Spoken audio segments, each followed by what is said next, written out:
Don't be fooled by her childish appearance. Zoe is an ancient being, a cosmic messenger of Targon, and when the aspect of Twilight appears, she warps reality itself. Welcome to the Zoe Champion Spotlight. This should be fun! Fun!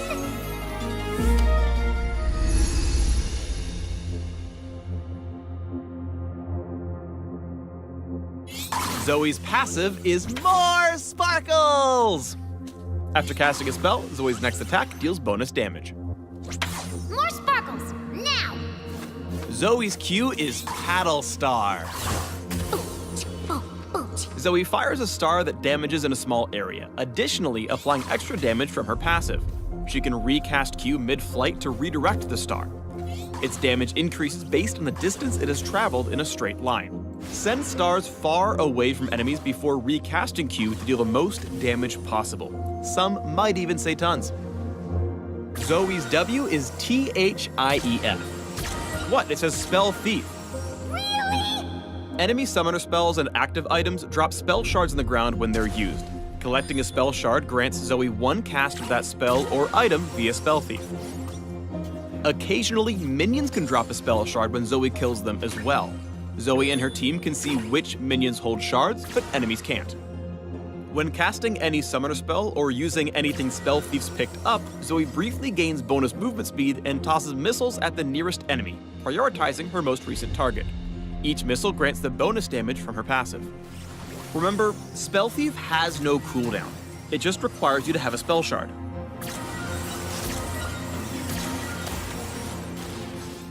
Zoe's E is Sleepy Trouble Bubble. Zoe throws a ball that detonates on the first target hit, dealing damage and making the struck enemy drowsy. After a couple of seconds, drowsy enemies will briefly fall asleep. If a sleeping enemy takes damage, they'll take extra and wake up in the process. Damage over time effects, including things like Morgana's Tormented Soil, will not do bonus damage or wake the target. If the bubble hits nothing, it lingers on the ground as a trap for a few seconds.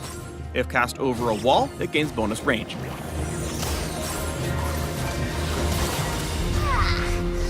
I need a nap. Zoe's ultimate is Portal Jump. When cast, Zoe teleports, then returns where she started after a short delay. Before returning, she can use abilities and attack normally, but cannot walk. Even if other movement abilities like Flash are used, Zoe will always return to her starting position. Unlike most ultimates, Portal Jump has an exceptionally short cooldown. She'll get to use it multiple times per fight.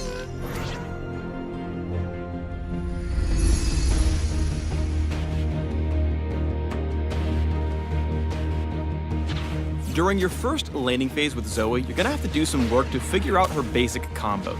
Practice directing your Q around minions to catch opponents off guard while weaving in auto attacks between casts. Figure out how to land long-range paddle stars for bigger bursts. Roar! Putting your enemies down for a nap first makes it so easy to land your stars. That was awesome! Right? Once you hit 6, you'll want to start regularly working Portal Jump into your combos. It effectively grants extra range and therefore damage to your abilities. Use R to dodge skill shots, grab spell shards, or simply close the gap to land a guaranteed Sleepy Trouble Bubble. While Zoe's R is great for dodging incoming abilities, it is not any good as an escape tool. After pushing your lane, be your jungler's buddy and look to prance into other lanes or the enemy jungle for picks. Building cooldown reduction early will boost Zoe's pick power through the early and mid game. Durability items will give Zoe more room to maneuver when you get into bigger fights. And of course, through all this, you want ability power. Since Spell Thief can cause almost any active item or summoner spell to drop suddenly, good Zoe players have to be creative to adapt to situations on the fly. If you see a flash in range, you might want to flash to grab it, then flash again to pick off their backline. You left a copy of your spell here. I took it. Okay, thanks. Surf on the outskirts of fights, acting like an artillery assassin until you see the opportunity to push forward and collect vital spell shards to facilitate an all-in. Zoe isn't meant to be an entry-level champion. Her abilities can be combined in lots of different ways, and she'll take a lot of games to master. But if you stick with her, you'll become a star. You're so funny, acting like magic hurts. Thanks for watching the Zoe Champion Spotlight. Portal jump below to learn more about the aspect of Twilight.